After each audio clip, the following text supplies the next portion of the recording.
시청자 여러분 안녕하십니까? 뉴스 리듬을 시작하겠습니다. 경찰이 영구 미제로 남을 뻔했던 32년 전 경기 화성 연쇄 살인 사건의 유력 용의자를 확인했습니다. 50대 이모 씨로 확인된 이 용의자는 강간 살인 혐의로 기소돼 실형을 선고받고 현재 수감 중인 것으로 파악됐습니다. 현장 연결해 자세하게 알아보겠습니다. 문재인 대통령과 김정은 국무위원장이 평양에서 남북 관계 개선을 위한 공동선을 발표한 지 오늘로서 꼭 1년째를 맞습니다. 현재까지 어떤 것이 진행됐고 어떤 성과가 있었는지 취재기자와 함께 분석해드리겠습니다. 조국 법무부 장관과 여당이 어제 검찰 개혁과 법률 서비스 방향에 대해 논의했습니다. 이 형사사건 수사공보 개선 방안뿐만 아니라 재산세 비례 벌금제도 등 서민과 관련한 법무 정책도 폭넓게 다뤄졌습니다.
영화 살인의 추억의 모티브가 됐던 1990년대 화성 연쇄 살인 사건은 그 범행 수법이 잔혹하고 희생자가 많아서 세계 100대 살인 사건의 하나로 이름을 올리기도 했습니다. 참 희대의 사건인데 오늘 경기 남부경찰청에서 중간 수사 결과를 발표했습니다. 취재 기자 연결하겠습니다. 사회부 최영지 기자 나와 있습니다. 최 기자. 네. 자, 2006년에 공소시효가 일단 소멸이 됐죠. 근데 지금 와서 진상이 드러나게 됐습니다. 이 경위가 어떻게 됩니까? 네, 2006년 4월 2일 사건의 공소시효가 완성된 후에도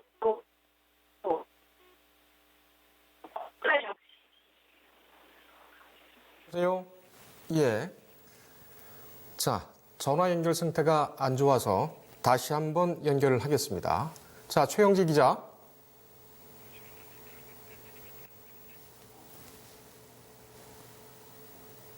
예, 최영지 기자.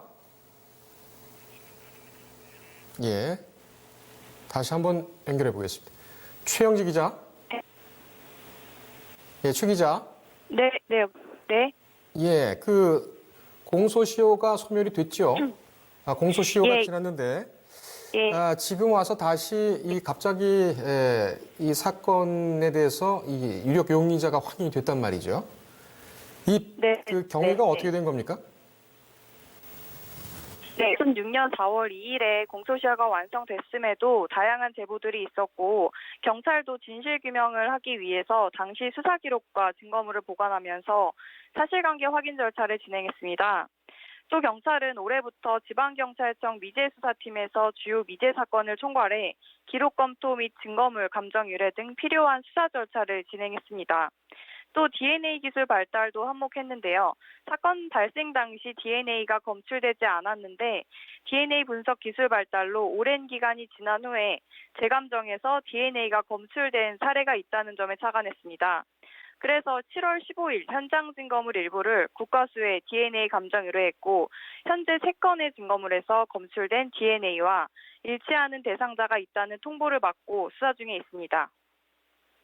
당시에 그 몽타주도 전국적으로 뿌려졌었고 경찰도 상당히 많이 인력이 투입돼서 수사를 했었는데 지금 이 확인된 용의자 그리고 당시에 몽타주로 몽타주를 통해 수배가 됐던 용의자 이 비교해 보니까 어떻습니까? 네, 그 10차례의 살인사건 중에서 5차, 7차, 9차 사건에서 나온 증거물에서 검출된 DNA는 50대 남성 이모 씨의 DNA와 일치하는 것으로 알려졌는데요. 특히나 9차 사건에서 피해 여성의 속옷에서 이 용의자 이 씨의 DNA가 검출되기도 했습니다. 1988년 당시 경찰은 용의자가 20대 중반의 남자, 마른 체격에 165에서 170cm 신장, 스포츠형 머리, 오똑한 코에 쌍꺼풀이 없고 눈매가 날카로운 갸름한 얼굴, 그리고 부드러운 손을 가졌다는 주변 사람들의 증언을 토대로 몽타주를 완성했는데 이 역시 용의자로 알려진 이 씨의 외모와 비슷한 것으로 알려졌습니다. 지금 영상에서는 그 논과 그 화성의 그 범행 현장이죠. 그 현장 인근을 수색하는 그런 장면이 나왔었는데, 자, 그런데 지금 이 씨, 유력 용의자로 확인된 이 씨는 범행을 부인하고 있다면서요? 예, 이 씨는 얼마 전 경찰 조사를 받은 것으로 알려졌는데 혐의를 부인하고 있는 상태입니다. 이 씨는 1995년 처제를 성폭행하고 살해한 혐의로 무기징역형을 확정받았습니다. 지금 부산교도소에서 복역 중인데요. 20년 넘게 복역을 하면서 수감 생활 동안 어떤 문제를 일으킨 것이 없어서 1급 모범수인 것으로도 알려졌습니다. 자, 공사 수요가 이제 끝났다고 아까 그 지적을 했었지요. 그렇다면 형사 처벌은 안 되는 거 아닙니까? 어떻게 처리가 됩니까? 네, 이 화성 연쇄살인 사건에 대해선 아까 말씀드린 것처럼 2006년에 이미 공소시효가 완성된 상황이라서 경찰은 향후 수사가 마무리되더라도 이 씨를 공소권 없음으로 송치할 방침입니다. 다만 지금 이 씨가 복역 중이어서 가능할 수 있었던 가석방에 대해서는 그 가능성이 거의 없어질 것으로도 보이고 피해자 유족들이 이 씨를 상대로 민사소송을 낼 가능성도 존재합니다.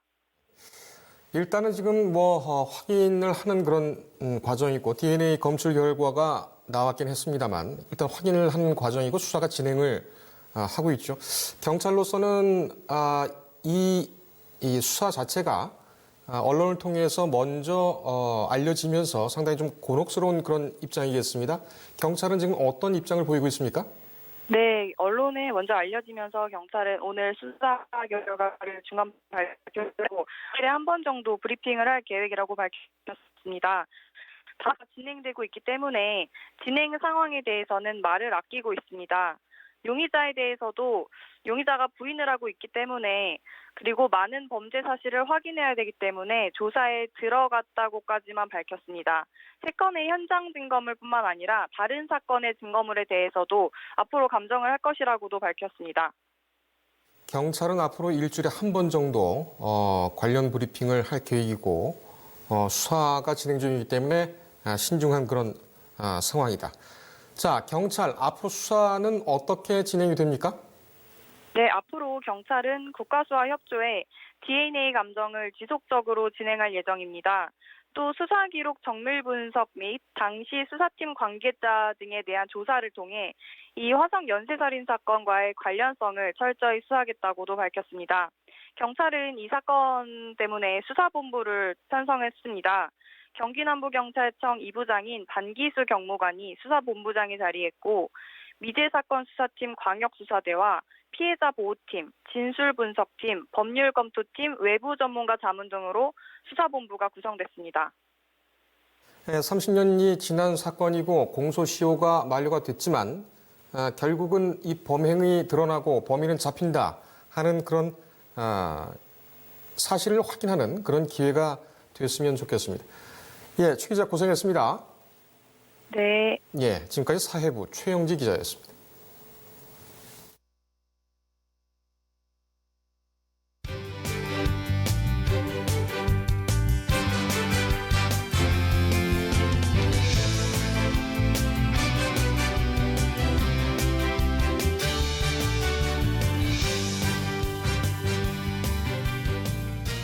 예, 이 음악이 좀 안 나왔으면 더 드라마틱할 뻔했는데 이 장면 여러분 기억하십니까? 문재인 대통령과 김정은 국무위원장이 지난해 9월 20일 오전에 백두산 장군봉에서 손을 맞잡고 기념 촬영을 하고 있는 그런 모습. 이때 역사적인 평양 공동선언이 발표됐지요. 꼭 1년 만입니다. 취재 기자와 함께 그 이후 진행 상황을 확인해 보겠습니다. 정치부 최한영 기자 나왔습니다. 자, 최 기자. 이때만 해도 상당히 뭔가 좀 이루어지지 않겠느냐 이런 그런 기대가 참 많았습니다. 네. 지금까지 어떻게 진행이 되어 왔습니까? 평양 공동선언이 맺어지고 나서 그다음에 일단 남북 간의 어떤 논의가 이루어졌냐 그거를 약간 좀 먼저 설명을 드린다고 한다면 예. 평양 공동선언이 이루어지고 나서 한 달 후에 10월 15일에 조명균 당시 통일부 장관과 그다음에 리성건 조평통위원장이 판문점에서 만났습니다.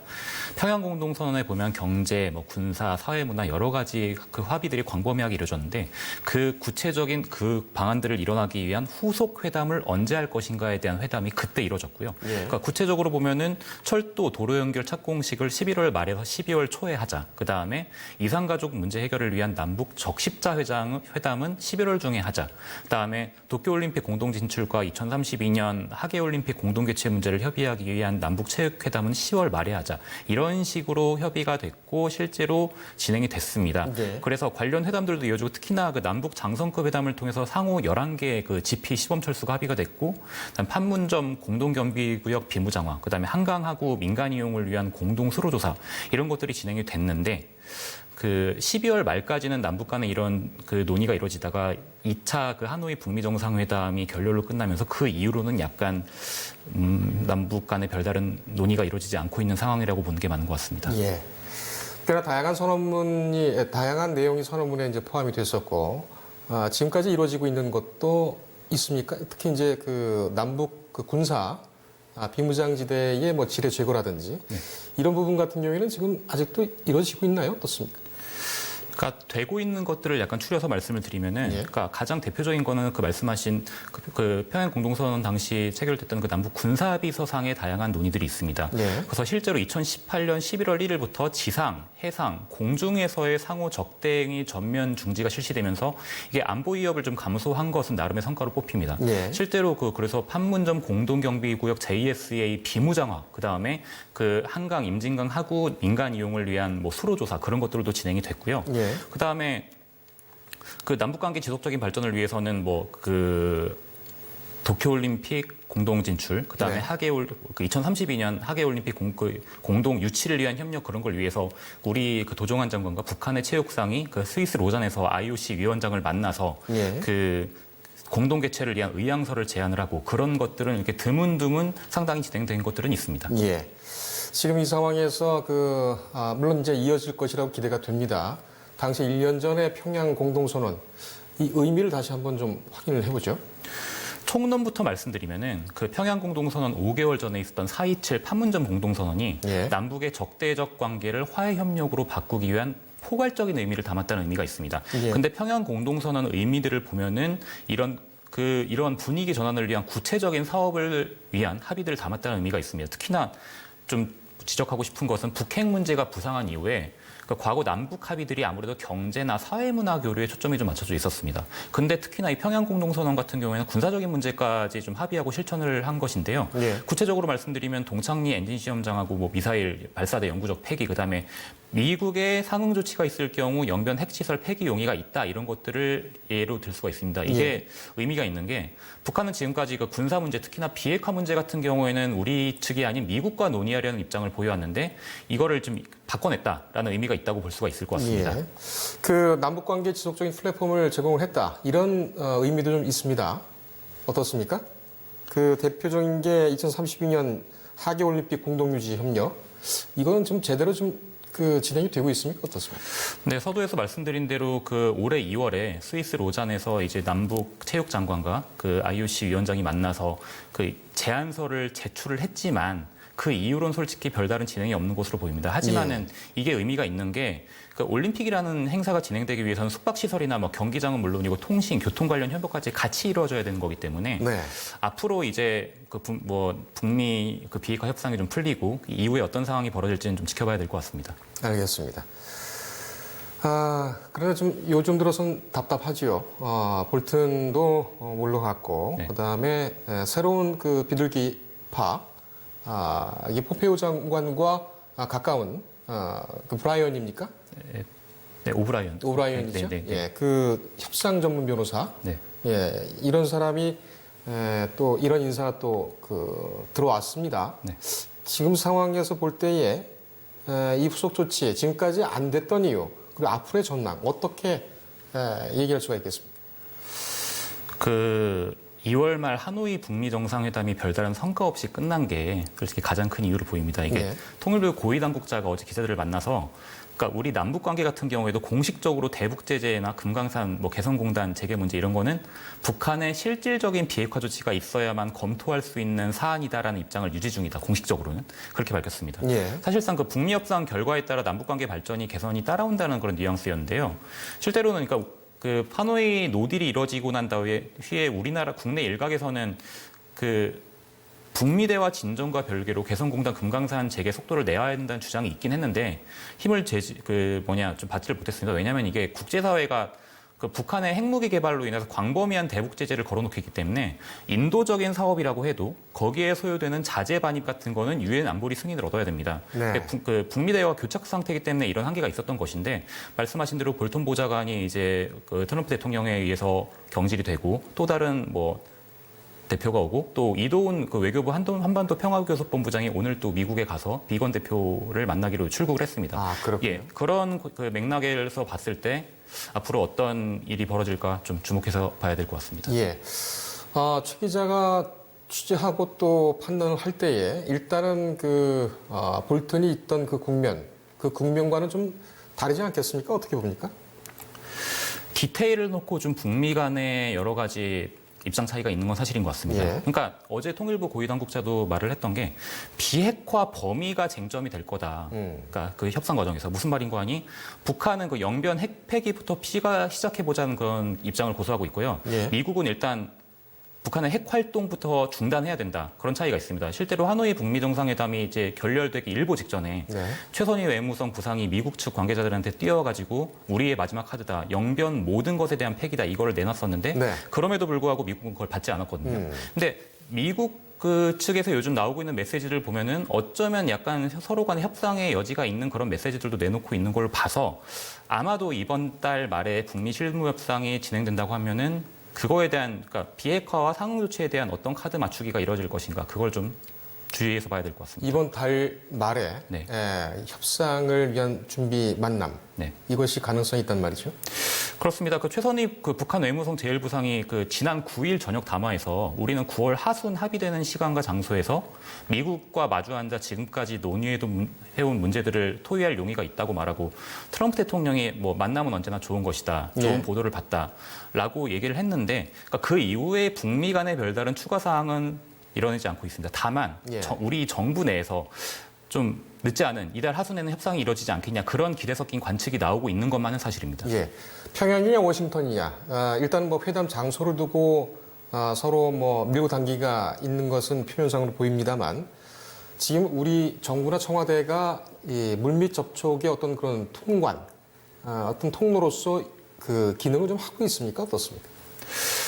청와대 같은 경우에는 북미 협상에 대한 어떤 진행 상황에 대한 논의가 나올 때마다 항상 결론은 똑같습니다. 청와대에서는 비핵화 대화 당사자는 북미다. 우리들은 그들의 대화를 지원할 뿐이다라고 얘기를 하고 있는데, 예. 근데 문재인 대통령이나 여러 가지 청와대 국가안보실의 워딩을 보면은 할 수 있는 모든 역할을 하겠다라는 말은 또 분명히 하고 있거든요. 그런 걸로 봤을 때 드러나지 않는 역할을 하고 있을 것으로 보입니다. 하지만 그거에 대한 구체적인 상황 설명은 결국에 모든 상황이 벌어지고 난 이후에 말할 수 없는 그런 약간 맹점이 있기 때문에 예. 좀 지켜봐야 될 것 같습니다. 문재인 정부 들어서 특히 이 북미 회담 그리고 남북 정상회담 이때에 의미가 있었던 것은 이 대한민국이 주도권을 쥐고 핸들을 쥐고 있다.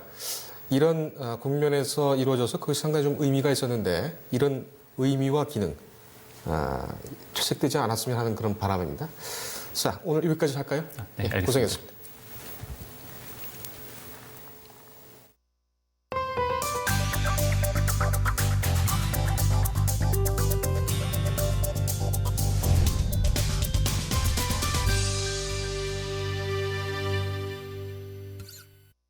예, 삼성바이오로직스와 관련한 본안 재판이 오는 25일부터 시작됩니다. 피고인들이 처음 기소된 지 약 넉 달여 만인데요. 삼성바이오 분식회계 관련 수사가 진행 중인데다가 이 삼성 이재용 부회장의 파기환송심 이후 처음 열리는 재판이어서 더욱 관심이 집중되고 있습니다. 보도에 왕혜나 기자입니다. 삼성바이오로직스 분식회계 관련 증거를 인멸한 혐의로 기소된 이왕익 삼성전자 부사장 등 8명의 첫 재판이 오는 25일 열립니다. 지난 6월부터 첫 공판 준비 기일을 5번 가진 후에 열리는 정식 재판입니다. 향후 재판에서는 피고인들의 증거인멸 지시가 삼성바이오 분식회계와 어느 정도 관련이 있는지 여부가 주요 쟁점이 될 것으로 예상됩니다. 변호인들은 증거인멸 혐의의 전제가 되는 분식회계 사건에 대해 먼저 유무죄 판단이 이루어져야 한다고 주장하고 있습니다. 이날도 회계 부정이 아니라면서 검찰이 가지고 있는 회계 처리가 승계 작업이나 합병 불공정을 정당화한다는 전제 역시 특정 프레임에 의한 것이라고 말했습니다. 현재 수사 진행 중인 삼성바이오 분식회계 의혹 사건이 무죄 판결이 나면 피고인들의 혐의 역시 유죄로 볼 수 없다는 겁니다.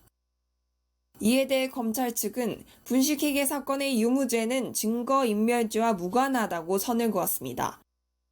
또 공소사실만 봐도 충분히 검찰이 어떤 부분을 수사하려고 하고 임직원들이 어떤 부분 때문에 수사를 방해하려고 자료를 지웠는지 알 수 있다고 반박했습니다. 재판부는 총 5번의 심리를 열고 다음 달 28일 결심 공판을 진행한 후 재판을 종결할 계획입니다. 이번 재판은 지난달 29일 이재용 삼성전자 부회장에 대한 대법원 파기환송심 판결 이후 처음 열리는 경영권 승계 관련 재판이라는 점에서 큰 관심이 쏠리고 있습니다. 뉴스토마토 왕혜나입니다.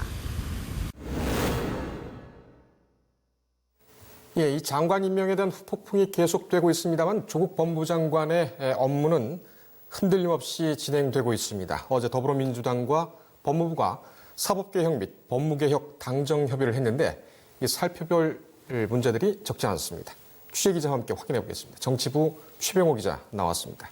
자, 최 기자. 네. 일단은 어제 더불어민주당 법무부 이 사법개혁과 법무정책 이 논의를 했죠. 네, 그렇습니다.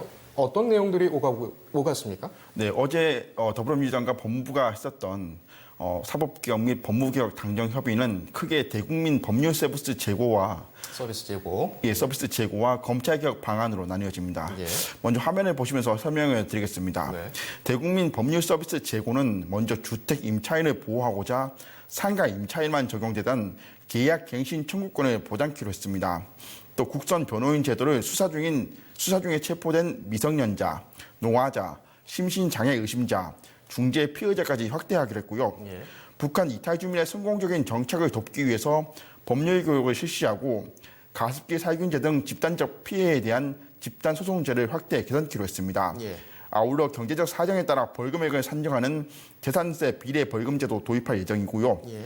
검찰 개혁과 관련해서는 피의 사실 공표 금지의 실효성을 확보하는 한편 검찰의 형사, 공판부를 강화하고 승진 인사에서 이런 사람들을 적극적으로 반영하기로 했습니다. 예. 지금 그래픽을 보듯이 법률 서비스와 검찰 개혁. 근데 이게 다 나온 내용 아닙니까? 좀 새로 나온 내용은 없습니까? 예, 오늘 모 언론의 보도에 따르면 그 법무부 핵심 요직이라고 할 수 있는 기획조정실장과 검찰국장이 검사의 보임, 즉 비검찰 출신을 임명하겠다라는 내용도 논의된 것으로 전해졌습니다. 예. 검찰국장과 기획조정실장. 검찰국장 같은 경우에는 인사와 예산, 검찰의 예산과 인사를 총괄하는 그런 주무인데, 네. 검찰 조직을 이해를 못하는 그 비검찰 출신, 물론 이제 탈검찰화, 법무부의 탈검찰화가 있어야 되는 것은 분명하고, 네. 그것이 검찰 개혁의 시작이 될 수 있다는 것은 뭐 분명하지만, 과연 전문성의 확보 면에서는 어떨까 이런 또 생각도 또 드는군요. 네, 그렇습니다. 자, 인사청문회 준비 과정에서 밝힌 내용들도 대부분이었는데 이번에 특별히 눈에 띄는 건 어떤 것이 있었습니까? 예, 먼저 당정 협의에서 이해찬 당대표가 직접 참여를 했다는 것입니다. 보통 당정 협의라고 하면 당 원내대표와 정책위 의장이 참여를 하는데요. 어제는 이해찬 대표가 참여를 해서 직접 발언도 했습니다. 이것에 대해서는 그만큼 문재인 정부의 국정 과제이자 조국 장관이 강하게 추진하고 있는 사법개혁에 힘을 실어주려는 행보로 지금 풀이가 되고 있습니다. 그렇군요. 또 피의 사실 공표와 관련해서 현재 조 장관 가족이 각종 의혹을 받으며 수사 대상에 올랐는데요.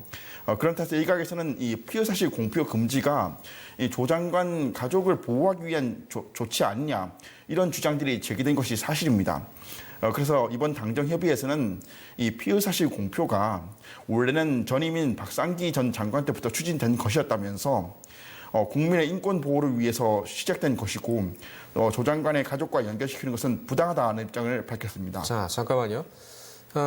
검찰의 수사 중인 장관 가족 관련 사건이 종결된 후부터 적용되도록 하겠다. 이것은 합의된 내용입니까? 아니면은 합의에 이르게 됐다면 네. 이 부분은 여당 측에서 요구한 겁니까? 아니면 조 장관 측이 먼저 얘기를 한 겁니까? 예, 그 부분은 취재해 봤지만 일단 어느 누가 그것을 먼저 제안을 했느냐까지는 일단 확인이 되지 않았습니다. 하지만 이 피의 사실 공표의 실효성을 확보하는 방안은 일단 조 장관의 가족의 수사가 끝난 이후에 하겠다라는 것은 법무부와 여당이 모두 일치된 의견을 보였습니다. 예, 일단 뭐 반대 여론이 영향을 줬다 이렇게 분석을 할 수가 예, 있겠군요. 그렇습니다.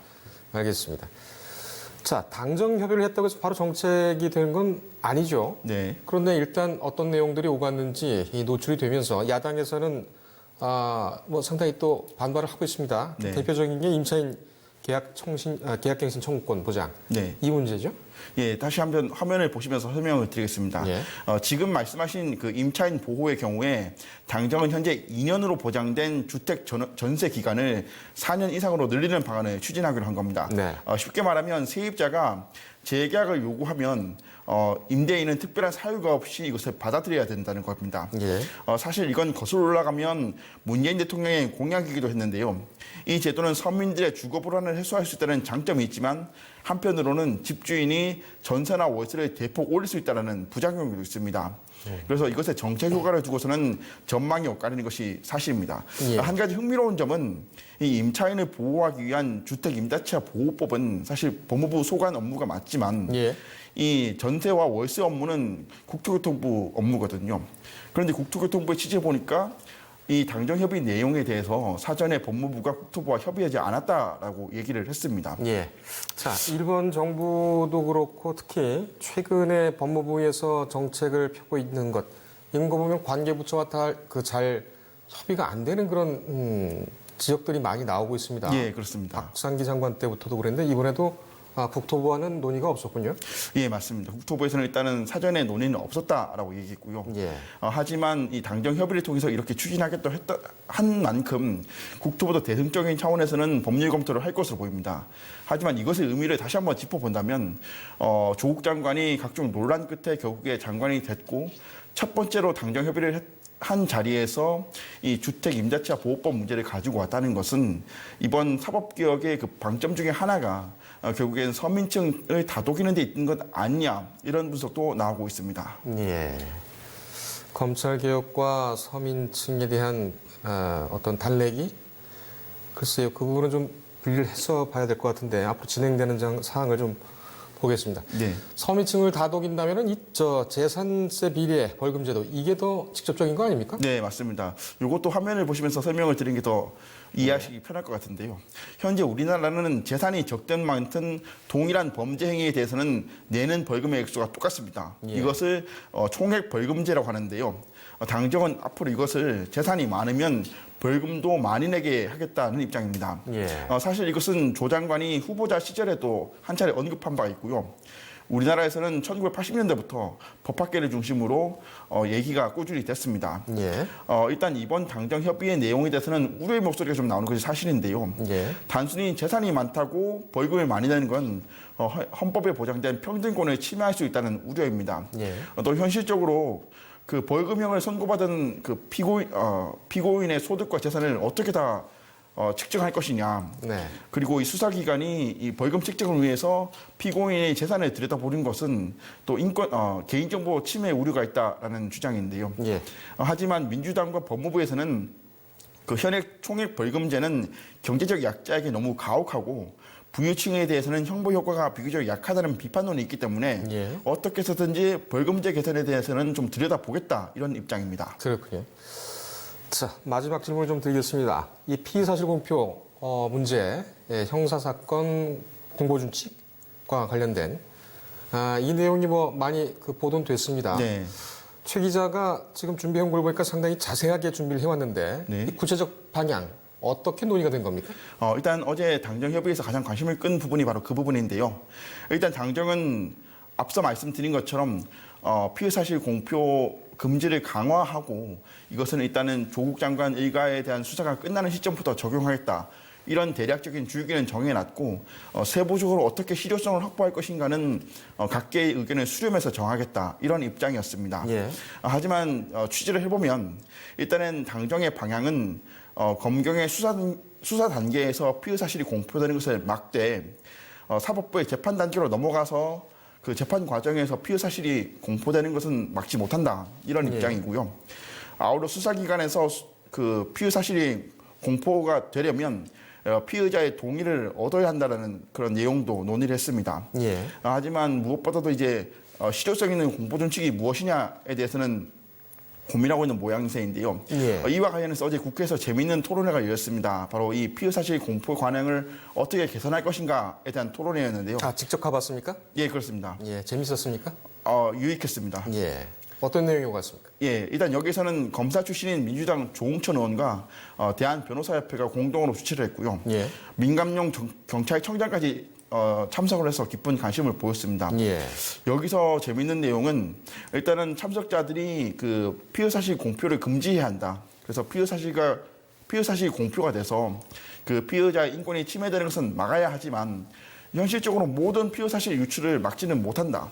그러면 예외를 허용해야 되는데 그것은 어떤 예외이냐? 중대범죄 또는 명백한 진실이거나 피의자가 공적 인물이라면 예외적으로 피의사실 공표를 할 수 있는 것 아니냐 이런 주장들이 나왔습니다. 예.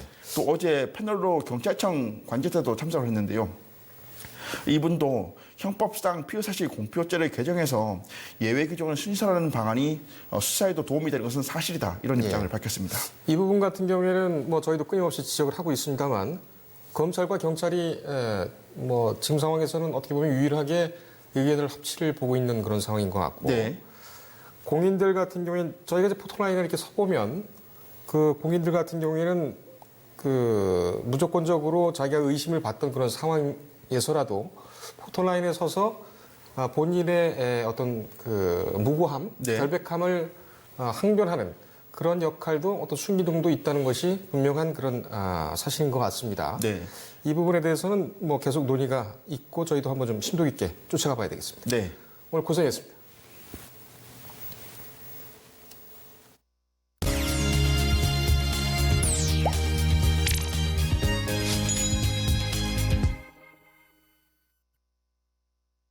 재테크 트렌드 김보선입니다. 자산운용사인 NH 아문디가 출시한 필승 코리아 펀드. 일본의 무역 규제로 여러 가지 어려움을 겪고 있는 국내 반도체 소재 부품 장비 업체들 중에서 국산화를 통해 글로벌 경쟁력을 갖출 걸로 기대가 되는 국내 대표 기업에 투자하는 주식형 펀드로 많은 관심을 모았습니다. 앞서 재테크 트렌드에서 출시 당시에 이 모습을 소개해 드린 적이 있었는데요. 출시 어느덧 한 달을 맞았습니다. 어떤 종목들로 운용이 되고 있는지 짧은 기간이지만 수익은 어땠는지 잠시 들여다보시죠.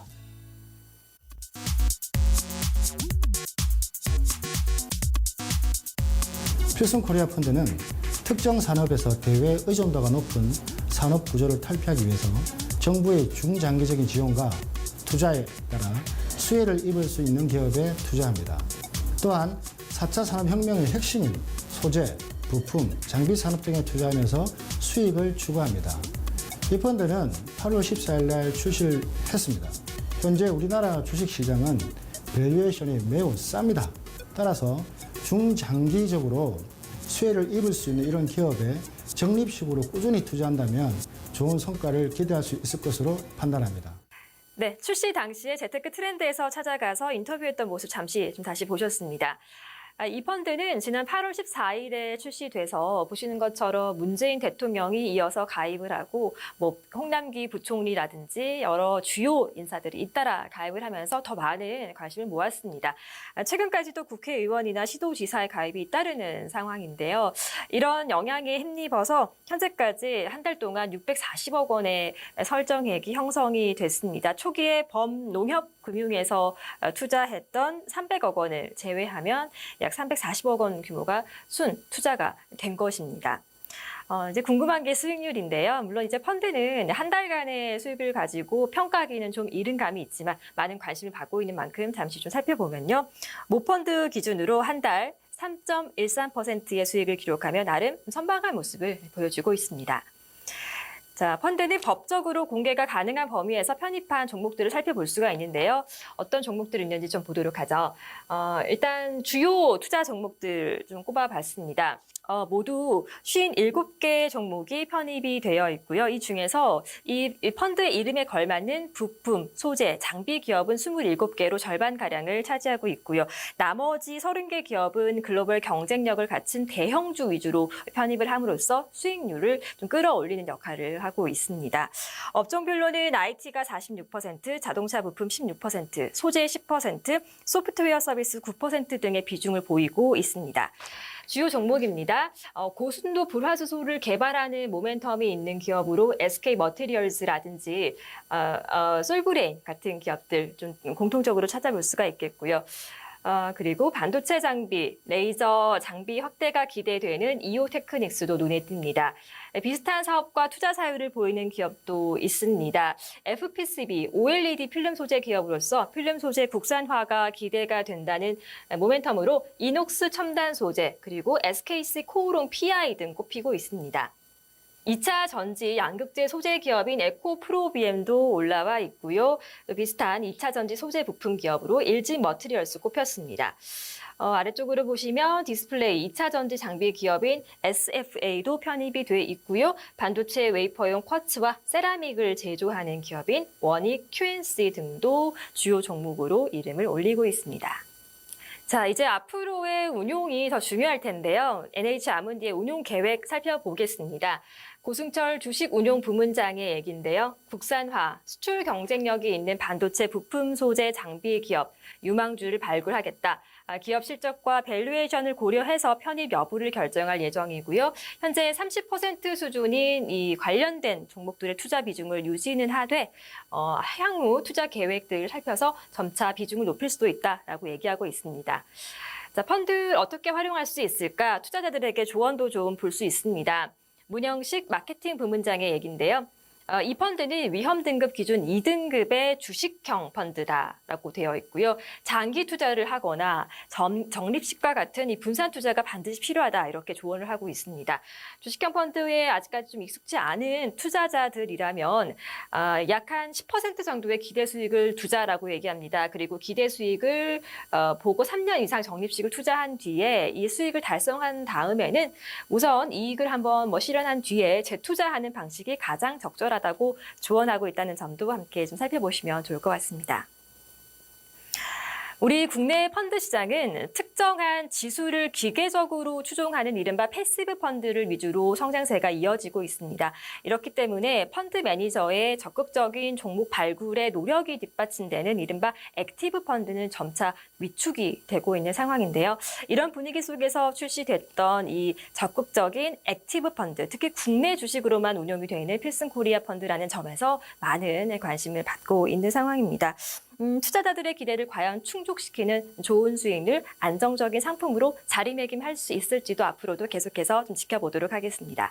재테크 트렌드 김보선입니다.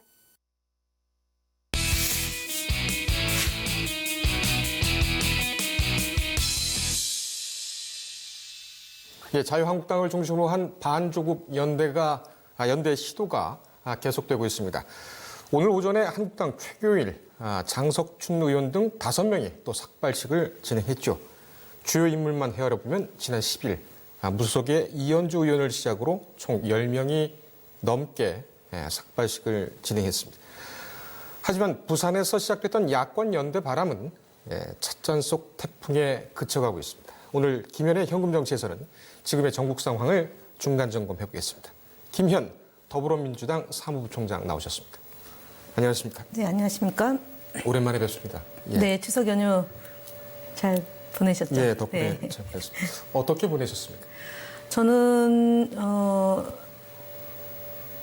명절을 고향집에서 보냈고요. 그리고 안산에서 지역 안산에서. 주민들과 만나서 추석 명절 잘 보내시라 인사하고 그랬습니다. 예. 네. 고향에는 얼마 만에 가신 걸까요? 제가 그러니까 지난해 친정 어머님이 돌아가셔가지고요. 예. 이제 올해 구정하고 그다음에 중간에 한번 또 지인들하고 워크숍 때 한번 갔었고요. 네. 이번에 갔으니까 아마 한 거의 2달에 한 번꼴은 가는 것 같습니다. 네. 예. 그럼 안산도 안산은 그거보다 더 자주 가십니까? 안산은 집입니다. 댁이시니까. 네네. 그렇군요. 이 객지에 나와서 생활하시고 자리 잡으신 분들은 오히려 고향 그 시간이 있거나 아니면은 자리를 잡은 뒤에도 고향을 방문하는 그런 기회가 좀 적은 것 같습니다. 예. 명절 끝이라 한번 말씀을 드려봤습니다. 네. 예. 네. 자, 전국 얘기를 좀 해보겠습니다. 자유한국당 내지는 이 보수야권 측 릴레이 삭발. 이거 어떻게 보십니까? 글쎄요, 워낙 많이들 이제 관심을 갖고 지금 보고는 있는 건 맞는 것 같습니다. 특히 네. 이제 자유한국당 지지자들이나 그 소위 이제 우파 쪽에 있는 분들은 어쨌든 조국 장관이 임명되는 것을 반대해왔고 그 연장선에서 이제 그 투쟁하는 것이니까 아마 응원의 박수를 보내는 건 같은데 예. 결국은 이게 삭발이라는 것은 기존에 보면 사회적 약자나 투쟁의 수단이 이거밖에 없을 경우에 썼던 방식 중에 하나인 거죠. 그러니까 박찬종 전 의원이 예전에 이제 DJYS 단일화를 촉구하면서 삭발했던 것하고요. 그다음에 정치권에서는 통진당 의원들이 해산을 앞두고 집단적으로 삭발했던 것을 제외하고 예. 장관을 해임시켜라라는 주제를 가지고 정치권에 특히 야당 대표가 삭발을 하는 거는 초유의 일이다라는 예. 것이 이제 대체적인 인식 같습니다. 예. 두 번째로는 조국 장관 내정 때부터 또는 내정되고 나서 임명되고 나서도 끊임없이 이제 조국 장관을 이제 그만두게 하려는 그런 일련의 흐름인데 국민들의 피로감이 굉장히 이제 많아지고 있는 것 같아요. 그래서 예. 오늘 한 여론조사를 보니까 조국 장관을 반대하는 투쟁에 대해서 옳지 않다, 반대다라는 게 52.4%로 높게 나오고 있고요. 찬성한다는 거 여론이 42%로 나타나는 걸로 보면 지금 일시적으로 자유한국당의 지지율이 올라갈 수 있을지 모르겠지만 그것은 이제 대안 없는 비난 일색의 행동이기 때문에 예. 조정 국면으로 전 들어갈 거라고 보고 네. 좀 이렇게 정치를 희화화시키고 정치인들의 그런 행동에 대해서 좀 황당하다라는 그런 그 평가이고 이것은 아마 정치 역사에 또 기록될 한 장면이지 않을까 싶습니다. 예. 네. 그럼에도 불구하고 일단은 여론을 집중시키는 점 그리고 일부가 되겠습니다만은 지지 세력을 결집하고 있다는 점 이 부분은 나름대로 효과가 있다. 그러니까 지난번 이제 황교안 대표가 늘 하던 방식 아닙니까? 이제 원내에서 본인의 집중도가 떨어지면 장외투쟁을 통해서 일시적으로 그 지지율을 좀 이렇게 모아내는 그런 효과는 있는데 그것이 계속적으로 반복된다고 치면 정당의 정치 또는 정치라는 것은 타협과 그다음에 협상을 예. 통해서 결과물을 도출해내야 되는 건데 지금 보이콧을 이제 시도했다가 다시 이제 그 대정부 질문이나 아니면 교섭단체 연설을 이제 연기를 하지 않았습니까? 예. 그다음에 또 보니까 국정감사 기간도 10월 2일로 합의된 것을 4일이나 7일로 또 뒤로 빼겠다라는 얘기인 것 같아요. 네. 결국은 민생은 뒷전이고 지금 아프리카 돼지 열병 때문에도 농가들의 걱정이 많은데 그다음에 국제 유가가 지금 이제 그 반등되고 있어서 경제 상황도 좀 불안정한 것인데요. 현재까지 야당의 움직임은 그러니까 정치가 실종되게 하는 거라고 봅니다. 정치를 실종시키고 오로지 이 문재인 대통령 흔들고 그리고 조국 그 장관의 관련되지 않은 사안을 끊임없이 언론에서 재생산해서 마치 무엇이 있는 것처럼 만들어서 국민들로부터 정치를 외면하게 만들고 자신들의 지지층을 결집시키려고 하는 것인데요. 예. 제가 볼 때는 지금 이제 워낙에 언론에 그 확인되지 않은 뉴스가 단독, 뭐 특종 이런 형태로 그냥 쏟아 부어지고 있어서 좀 짜증나는 상황인 건 맞는 것 같습니다. 예. 그 틈새를 노리고 있는 건데요. 제가 볼 때는 국정감사 기간에 돌입을 하면 이 문제가 물론 뭐 쟁점을 삼아서 계속 떠들 수는 있겠지만 그렇게 그때까지 지속되지는 못할 것이다라고 봅니다. 알겠습니다.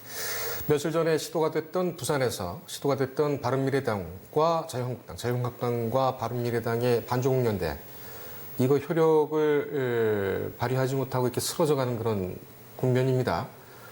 지금의 이 반조국 연대, 반조국 어떤 그런 주장에 하는 이 전국 상황 언제까지 갈 거로 보십니까? 말씀드렸던 것처럼 국정감사가 시작이 되고 그다음에 본격적으로 의원들의 어쨌든 마지막 남은 국정감사 기간이기 때문에 자신들의 그 역량을 극대화시켜야 되는 게 하나가 있고 또 하나는 이제 예산 심사가 들어가면 아무리 뭐 조국 장관에 대해서 계속 이슈를 하려고 해도 불거지는 사안들이 많이 발생하기 때문에 예. 국정감사가 시작되면 저는 뭐 지금처럼 이렇게 융단폭격 되듯이 똑같은 얘기가 계속 반복되고 있는 그런 일들은 좀 이렇게 잦아들 거라고 보고요. 예. 반조국 연대는 기본적으로 지금 선진화법으로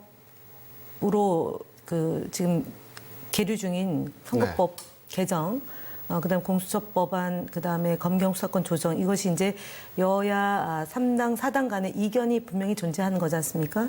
특히 선거 구제의 개편 문제가 코앞에 있기 때문에 예를 들어서 반조국 연대로 전선을 형성을 했다가 또 그럼 선거법 개정 문제와 관련해서는 또 자유한국당과 입장이 정반대에 있기 때문에 예. 섣불리 조국 장관을 뭐 그만두라는 이유로 연대를 형성하는 것은 제가 볼 때는 좀 불가능할 거다라고 봅니다. 알겠습니다. 이 반조국연대의 동력이 떨어지는 것은 일단 뭐 정당성 문제도 그렇습니다만 바른미래당의 지금 내용이 상당히 좀 깊지 않습니까? 네. 물론 이제 다른 정당이긴 합니다만 이 여의도에서는 어떻게 지금 바른미래당을 보고 있습니까? 일단은 뭐 지지율도 사실은 추석 연휴에 10%대의 지지율이 안 되면 예. 거취를 정하겠다라고 손학규 대표가 오래전에 그랬었죠. 약속을 했지 않습니까? 예. 근데 이제 최근에 그 요구를 다시 정병국 의원이 하니까 손학규 대표가 본인을 흔들어서 그런 결과가 양산된 거기 때문에 동의할 수 없다라고 하는 거죠. 지금 이제 복잡한 것 중에 하나가 지금 이제 박근혜 전 대통령이 입원 가려 중에 있는데 우리 공화당에서는 전 대통령이 병원에 입원하는 날 삭발하는 게 말이 되냐라고 굉장히 강도 높은 비판을 하고 있고 두 번째로는 또 뭐 유효의 전 최고위원의 경우는 김무성 의원이 있는 한 같이 할 수 없다라고 네. 얘기를 하는 거고 그다음에 나경원 원내대표 그만둬야 되는 것 아니냐라는 또 주장도 펼치고 있는 거죠. 네. 그런데 또 유승민 의원하고도 또 함께 하자라고 얘기를 하고 있는 거고 한교안 대표는 그러니까 바른미래당은 그러니까 지지율도 안 오르고 있는 거고 그 안에서 원내대표와 당대표가 굉장히 또 이전 투구하는 거고요. 그렇다고 해서 유승민 의원이 탈당을 해가지고 자유한국당으로 갈 수 있는 형편도 지금 아닌 상황이다라고 보여지면 결국은 올 말 그다음에 내년 초까지 계속 이런 상태는 지속되고 지리멸렬한 상황으로 놓여질 수밖에 없다라고 봅니다. 예, 자중질환 지리멸렬. 네. 오늘 여야 원내대표가 만찬 회동을 한다고 하죠? 글쎄 뭐 지금 뭐 국정조사 요구를 하고 있는 거지 않습니까? 그리고 그것조차도 안 되면 아마 나경원 원내대표가 오늘 아침 회의 때 직무정지 가처분 신청을 내겠다. 이제 또 이렇게 검토하겠다. 네. 얘기를 하고 있는데 그게 이제 이렇게 되는 거지 않습니까? 처음에는 특검 도입 얘기했고 그다음에 해임 결의안 제출하겠다고 얘기했고 이제 세 번째가 국정조사로 간 건데 국정조사는 그러니까 굉장히 좀 모순적인 거죠. 본인들이 검찰에 고소고발을 하고 수사를 해달라고 얘기를 해서 그 인사청문회를 앞두고 압수수색을 하고 지금 50여 명의 그러니까 특수부 검사가 동원이 돼서 지금 수사를 하고 있는데 갑자기 또 국정조사를 하자고 하는 것은 검찰의 수사를 못 믿겠다. 그래서 자유한국당이 직접 조사를 하겠다. 이렇게 예. 나오는 거지 않습니까? 그러니까 어디로 튈 줄 모르는 럭비공 같은 얘기예요. 그러니까 할 수 있는 얘기는 다 한다. 지금 나경원 원내대표가 본인이 궁지에 몰려 있어서 그럴 수도 있지만 이런 식으로 정치를 엉터리 같이 하는 것은 본 적이 없습니다. 그러니까 다 던져놓고, 그러니까 하나 걸리면은 되고 아니면 말고 이렇게 되고 있어서 오늘 저녁 만찬 회동도 결국은 그림용 아닌가, 본인이 상황을 좀 주도하고 있다라고 보여주기 식의 것이고요. 결과적으로 뭐 나올 수 있는 건 없다. 국정조사를 할래 말래 가지고 이제 만찬 회동을 할 것이고, 오신환 원내대표도 이제 차제 또 한번 그 이슈를 제기해서 스포트라이트를 받고자 하는, 너무 정치를 언론용으로 하고 있는 것 아닌가 싶습니다. 예. 네. 제가 지금 기억이 정확치가 않아서 그런데 나경원 원내대표가 원내대표직을 맡은 지가 이번이 처음입니까? 그렇죠. 12월 달 예. 벌써 처음이죠. 그렇다면은 앞으로 당대표까지 본다면 지금 상황이 지도력에 대한 어떤 그런 시험 문제가 될 것으로 보이는데 상당히 좀 위기감도 좀 느끼고 있겠습니다. 실제로 홍준표 전 대표가 나경원 원내대표의 이 전략 전술 부재로 인해서 조국 장관을 임명토록 했다라고 질타를 가하면서 그만둬야 된다라고 얘기를 했고, 뭐 그런 상황이죠. 그런데 어쨌든 총선을 앞두고 있고 총선 공천권을 쥐고 있는 한교안 대표에 대해서는 또 대놓고 얘기는 못하고 있는 상황이죠. 결과적으로 지금 나경원 원내대표는 아들의 그 고등학교 재학 시절에 과학 경진대회를 이제 그 나가게 했고, 그것이 서울대 그 실험실을 쓰게 했던 청탁의 과정, 그 다음에 그 논문을 그 이제 확실하게 그 저기 일조자로 했다. 그 부분에 대해서 논란이 있기 때문에 예. 그것을 잠재우기 위해서 본인의 그런 문제되고 있는 그런 내용들을 감추기 위해서 계속적으로 이렇게 이슈를 조국 이슈로 끌고 가고 있는 것 아닌가 봅니다. 예. 한 2분 정도 남았습니다. 이 질문을 좀 꼭 드리고 싶었습니다. 지금 상황을 보게 되면 홍준표 전 대표, 황교안 대표, 나경원 원내대표, 지금 상황에서는 이현주 무소속 의원이 자유한국당의 나경원 원내대표를 저격해서 그 자리로 진입하는 그런 사전 작업, 이게 가능하다고 보십니까? 어떻습니까? 글쎄요, 뭐 이현주 의원이 지금 나경원 원내대표 급으로는 저는 보지는 않고요. 기본적으로 무소속에서 이제 복당의 절차, 입당의 절차를 밟기 위해서 이제 하는 건데, 예. 그 나경원 원내대표까지 치면서 본인이 자유한국당에 안착할 수 있는 것은 아니다. 다만 이제 앞서 얘기했던 것처럼 이 한교안 대표의 지도력에 대한 문제제가 있으니까 어쨌든 삭발을 통해서 돌파를 하고 있는 거고, 이현주 의원도 그런 식으로 해서 예. 자유한국당에 들어가기 위한 수순밟기다 이렇게 봐야겠죠. 이현주 의원은 이번에 출마하게 되면 어느 지역으로 나온다고 합니까? 글쎄요, 수도권에서는 힘드니까 이제 부산을 그 염두에 두고 움직였다. 조국 장관하고 그때 이제 붙는 것이 조국 장관은 그림이었지? 출마 생각이 없는데 이제 뭐 그러니까요. 붙을 일은 없을 것 같고요. 예. 예. 아마 뭐 김무성 의원을 겨냥하고 있다라는 것이 이제 한간에 알려진 거니까. 예. 지금도 뭐 김무성 의원에 대해서는 계속 이제 그 문제 제기를 하고 있는 거지 않습니까? 네. 친박 쪽에서. 그래서 아마 가게 되면 부산 쪽으로 방향을 잡지 않을까 그렇게 봅니다. 알겠습니다. 제가 취재한 바로는 정가에서는 나경원 원내대표와 이현주 의원 간의 묘한 긴장감이 흐르고 있다. 이런 얘기가 자주 들려오고 있습니다. 다음에 한번 이 문제를 제대로 한번 짚어보는 것이 어떨까 네, 한번 생각이 그렇게 드네요. 해보죠. 네. 알겠습니다. 예, 기대하겠습니다. 네. 예, 오늘 여기까지 하겠습니다. 감사합니다. 예, 김현 더불어민주당 사무부총장과 함께한 현금정치 시간이었습니다. 퀴즈 보시겠습니다. 예, 어제 퀴즈의 정답은 아프리카 돼지열병. 당첨자는 대한도굴협회님. 단골이시네요. 예, 축하드립니다. 오늘 퀴즈 보겠습니다. 1986년에서 1991년까지 10번에 걸쳐 일어난 화성 연쇄 살인 사건을 소재로 다룬 봉준호 감독의 2003년 영화는 무엇일까요? 이것이 오늘의 퀴즈입니다. 정답을 아시는 분은 뉴스토마토 유튜브에 접속하셔서 구독을 눌러주시고 채팅창에 정답과 메일 주소를 남겨주시기 바랍니다. 추첨되는 분께는 캔들마스터의 주식 캔들 매매법을 보내드립니다. 예, 마지막으로 경북 칠곡에서 의심됐던 돼지 열병이 의심됐던 칠곡 농장의 돼지들은 검사 결과 음성으로 확정됐다는 내용 마지막으로 전해드리면서 물러가도록 하겠습니다. 함께해 주신 여러분 고맙습니다.